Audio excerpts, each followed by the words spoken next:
même sujet. Imaginez-vous, à son âge. Et la Bible dit qu'il monta vers le sommet, qui mesure 550 mètres de hauteur, sur une surface de 50 kilomètres. Ça veut dire qu'il avait vraiment cette volonté. Ayons la volonté d'aller vers le Seigneur, pour communiquer avec lui, pour aller vers le Seigneur, pour recevoir ses grâces, ses révélations. Qu'est-ce que le Seigneur va nous dire? Je vais vers le Seigneur pour recevoir ses révélations, c'est-à-dire recevoir sa volonté. Et je me conforme à sa volonté, parce que c'est la volonté du Seigneur. Tu dois t'y conformer quand même. Tu dis pas non, mais c'est Dieu, on va dévier. Non. Lorsque Moïse est allé vers la montagne et qu'il est resté en bas de la montagne pour entendre le Seigneur lui donner premièrement les lois, il est venu transmettre aux anciens. Il n'a pas changé d'un iota. Alléluia. Et il est reparti donner la réponse que le peuple avait acceptée. Et le Seigneur a dit, bon, je fixe un rendez-vous, je descendrai. Après 3 jours. Et 3 jours après, le Seigneur est descendu. Mais il fallait que le peuple soit sanctifié. C'est-à-dire que si nous ne sommes pas sanctifiés, nous ne pouvons pas vivre la gloire de Dieu. Dieu est saint. Il ne changera pas, il ne variera pas. Peu importe. Le Seigneur dit, là où 2 ou 3 sont rassemblés en son nom, il est au milieu. Peu importe. Ne cherchons pas les masses, mais cherchons à marcher selon la volonté de Dieu. Parce que quel est l'objectif? Que les âmes soient sauvées. Et chacun de nous est une âme. Est importante à Dieu. Ce n'est pas la masse qui est importante, c'est l'âme qui est importante. Alléluia. Amen. Et donc si une âme n'est pas sauvée, ce n'est pas toutes les autres qui seront sauvées. Alléluia. Cherchons d'abord à être propres devant Dieu. Si nous sommes propres devant Dieu, alors Dieu aura compassion d'aller chercher les autres qui seront aussi propres parce que nous sommes propres. Alléluia.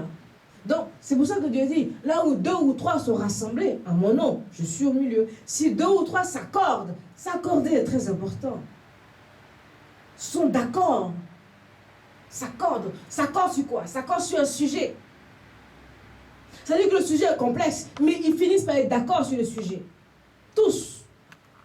Parce que si, dans le groupe, la moitié n'est pas d'accord, ça veut dire qu'il y a un dilemme. Dieu ne peut pas agir sur un dilemme. Dieu agira sur l'accord de tout le monde. Tous sont d'accord sur un point. Alors, en ce moment-là, Dieu saisit l'accord et Dieu exauce. Amen. Dieu n'est pas dans les divisions. Dieu est dans la communion et dans l'unité. Dieu n'est pas dans la souillure. Dieu est dans la sanctification. Sanctifier veut dire mettre à part.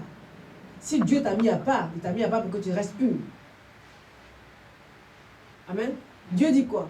Le peuple était dans le désert et ils étaient conduits par l'Esprit du Seigneur. C'est le Dieu, l'Esprit, qui les orientait, qui orientait le trajet, où aller. Voilà.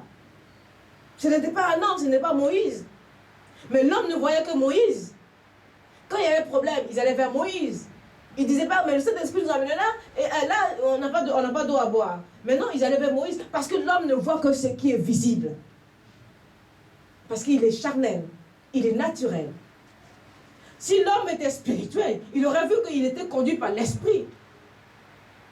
Et qu'il fallait obéir, parce que l'Esprit sait pourquoi il nous a amenés là. Dieu sait pourquoi il t'éprouve. Amen. Il t'éprouve pour élever son nom sur toi. Dieu n'est pas injuste. Les méchants font des choses bien. À plus forte raison, Dieu. Vous imaginez que Dieu va créer l'homme dans le ventre de sa mère, amener sur la terre, puis faire la guerre? Non, c'est n'importe quoi. Mais c'est le cœur de l'homme qui provoque les guerres. Et Dieu amène son esprit pour apporter la paix. C'est pour ça qu'existe l'Église. Amen. L'Église est la lumière. On dit Élie monta. Il monta vers Dieu. Quand toi tu viens, tu montes. Tu ne descends pas. Quand tu vas à l'église, tu montes. Amen. Si tu entends quelqu'un qui dit, ah je descends, c'est faux. Il n'a pas encore compris. On ne descend jamais pour aller. On monte vers l'église. On monte vers Dieu. Donc quand tu vas à l'église, tu montes. Alléluia. Quand tu jeûnes, tu montes. Alléluia. Voilà, il y a des attitudes spirituelles que le Seigneur recherche en nous. Pas la maturité chrétienne. Dire, ah moi ça fait 20 ans que je suis chrétien et alors 20 ans tu es encore dans le péché. Alléluia, ça ne sauve pas. Ce qui sauve, c'est la maturité spirituelle. comment tu te tiens dans les épreuves, comment tu marches selon la volonté, comment tu recherches la volonté de Dieu, comment tu te conformes à la volonté de Dieu, comment tu obéis à Dieu, comment tu crains Dieu, comment tu vis Dieu, comment tu possèdes Dieu. Alléluia. Voilà, on dit non. Je vais les verser là, car je sais que s'il n'y a pas là Dieu, Dieu va exaucer. Parce qu'on voit que toi, tu te conformes à Dieu. Toi, tu te conformes à la volonté de Dieu. Toi, tu vis selon la volonté de Dieu. Toi, tu fais les choses selon la volonté de Dieu. Alors, on sait que, par l'Esprit, Dieu va t'écouter. Parce que Dieu exauce ceux qui font sa volonté. Amen. Que le Seigneur soit béni. Amen. Nous allons nous lever pour remercier le Seigneur.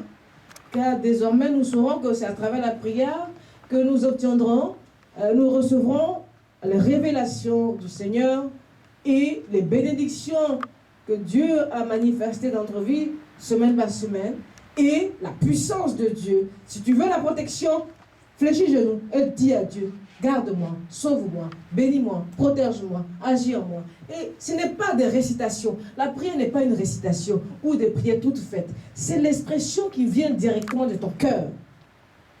Amen. C'est ce que tu vis. C'est ce que tu ressens. Que tu donnes à Dieu. Tu donnes ton âme à Dieu. Tu te donnes à Dieu. Tu partages des moments avec Dieu. Tu crées une communion avec Dieu. Et cela manifeste une relation dans le temps. Crée une communication avec Dieu. Je dirais rétablir une communication avec Dieu si ce n'est pas le cas. Établir un lien avec le Seigneur autour d'une communication d'amour. Amour veut dire attachement, affection.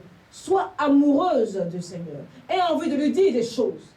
Il y a des personnes qui ont un cahier, à chaque fois qu'elles vivent des choses, elles écrivent. À chaque fois qu'elles vivent des choses, elles écrivent. Voilà. Crée, au lieu d'aller t'exposer à un homme, tu peux même être assis ou assise et parler au Seigneur. Le Seigneur doit être ton confident, ton ami. Tu n'es pas seul. Les gens ne verront que toi. Mais tu n'es pas seul parce que Dieu est avec toi. Tu communiques avec lui. Tu ne peux pas ressentir la solitude dans ton cœur parce que tu parles avec le Seigneur. Tu lui dis des choses. Et quand le Seigneur voit que tu as besoin d'une personne, alors il va susciter une rencontre. Et une personne va venir parler avec toi. C'est Dieu qui crée cela. Parce qu'il a vu que tu as besoin. Le Seigneur sait. Tout est nu devant Dieu. Le Seigneur sait à quel moment il a établi telle chose dans ta vie. Nous ne pouvons pas forcer. Nous ne pouvons pas forcer les grâces de Dieu. Nous ne pouvons pas obliger Dieu de faire des choses. Mais Dieu fait les choses selon sa volonté. Amen. Comprenez une chose. Le désir parfait de Dieu, la volonté parfaite de Dieu, c'est que tous soient sauvés. Est-ce qu'on se comprend? Mais c'est le désir de Dieu. Tous ne seront pas sauvés. Parce que tous ne vont pas accepter le Sauveur, le Seigneur Jésus-Christ. Tous n'auront pas le salut. Est-ce qu'on se comprend? Mais la volonté parfaite de Dieu, c'est que toute chair sur terre soit sauvée. Est-ce qu'on se comprend? Ça, c'est la volonté parfaite de Dieu. Mais la réalité, c'est que tous ne seront pas sauvés. Mais ce n'est pas la faute de Dieu. Parce que Dieu dit sa volonté parfaite, que tout le monde soit sauvé. Que tout le monde accepte. Mais il y aura des rebelles. Alléluia. Seulement, nous devons rechercher la volonté de Dieu. Nous devons rechercher la prière. Alléluia. La prière, comprenez une chose, parler à un homme, exposer sa vie à un homme, penser qu'en parler à un homme, on va avoir la paix du cœur, c'est faux. On s'expose parce qu'on a donné quelque chose à un homme. On a donné quelque chose. Et cette personne possède quelque chose de nous. Et on ne sait pas ce qu'elle peut faire de ce qu'elle possède de nous. Alléluia. Est-ce que vous me comprenez? En revanche, quand on parle à Dieu, on sait ce que Dieu peut faire avec. Il va nous donner la paix. Alléluia. Dieu va consumer ce que nous vivons, hein, et il va transformer cela en paix. Et en amont, nous allons recevoir la paix. Amen. Par contre, parler avec un homme dont on ne connaît pas les habitudes, la vie, la foi, les orientations, on lui donne ce que nous vivons, nos moments. Il possède, il nous possède. Qu'est-ce qu'il va en faire des données qu'il a? Peut-être que le retour sera encore grave. Parce qu'on attendra, ah, tu avais dit ça à tel. Pourtant, c'était une confidence. Vous comprenez? Donc, c'est plus rassurant d'aller vers le Seigneur. Et le Seigneur dira comment nous orienter après. Amen. Mettons notre confiance en Dieu, peu importe ce que nous pouvons traverser. Et recherchons sa volonté à travers les révélations, à travers la prière. C'est à travers la prière que Dieu se révèle. Se révèle par des signes. Voilà. Dieu est un Dieu de signes et de miracles et de prodiges. Il est un Dieu efficace. Efficace parce qu'il n'échoue jamais. Une prière qui est selon la volonté de Dieu, c'est une prière qui n'échouera jamais, qui sera exaucée. Vous voyez, quand les gens ils viennent, je dis lève-toi et marche, c'est parce que je sais qui je suis devant Dieu. Alléluia. Et je sais ce que Dieu m'a dit. Donc je fais les choses en fonction de ce qu'il m'a dit. Amen. Alléluia. Dans la prière que tu as avec le Seigneur, il se crée une alliance. Et le Seigneur te dit, si tu fais ça, je ferai ça. Même de nos jours, le Seigneur dit encore. Ce n'est pas du temps d'Abraham, il continue toujours. Parce qu'il dit de toi, des nations seront bénies. Ça continue. Les nations, le Christ. Et à travers le Christ, nous sommes bénis. Amen. Voilà. Donc les 40 jours de jeûne dans lesquels nous sommes, c'est un temps de commémoration de ce grand sacrifice éternel. Ça veut dire, ça nous amène au temps où le Seigneur a tout pris, a souffert, son sang a coulé, il a été rejeté, seul, régné. Il allait sur la croix sans se soucier de sa jeunesse, sans se soucier de la vie dans le monde dans lequel il vivait, dans l'époque dans laquelle il vivait. Non, il avait un but. Et ce but a été efficace. Parce qu'il a fait selon la volonté de Dieu. Et Dieu s'est glorifié. La volonté de Dieu se glorifie toujours dans ta vie. Mais ça ne s'est pas glorifié dans sa vie, ça s'est glorifié dans notre vie. Amen. Dieu s'est glorifié en le ressuscitant. Il ne l'a pas laissé dans les sépulcres. Il l'a ressuscité des morts. Et il lui a donné la victoire sur la puissance de la mort et la clé de la mort. Donc aujourd'hui, le Seigneur détient la clé de ta vie. Tu vas aller où?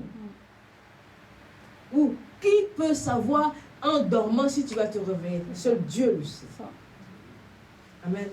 Quand tu dors, qui peut te dire quand tu dormais, je te surveillais? Parce que lui aussi, il ne dort pas. Non, il dort.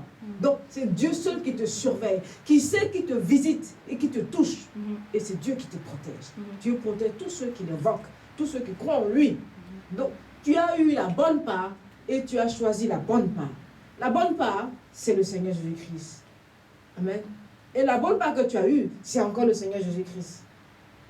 Le Seigneur, tu as eu, Dieu t'a donné. Je reçois. Alléluia. Il t'a donné son sang. Il t'a donné sa vie. Dans le sang, il y a la vie. Et il a donné son sang. Il t'a donné la vie. Il t'a donné la victoire. Qu'est-ce qu'il ne peut pas faire? Moi, je dis, mais qu'est-ce que le Seigneur ne peut pas faire? Il y a quelque chose que le Seigneur réclame. Recherchons ce qu'il réclame. Rien n'est au-dessus du Seigneur. Rien n'est en dessous du Seigneur. Il va le faire. L'obéissance. L'engagement. Alléluia. La prière. Certainement, on n'a pas été au sommet de la prière. La Bible dit qu'Élie monta. Élie monta tous les jours à la montagne de Carmel, parce que c'est là qu'il vit. Élie a choisi de vivre en communion avec le Seigneur toute sa vie. Il a demeuré là. Là où il est en communion avec le Seigneur, c'est là qu'il demeure. Tu dois demeurer en lui. C'est le seul endroit qui a la sécurité pour ta vie. Christ.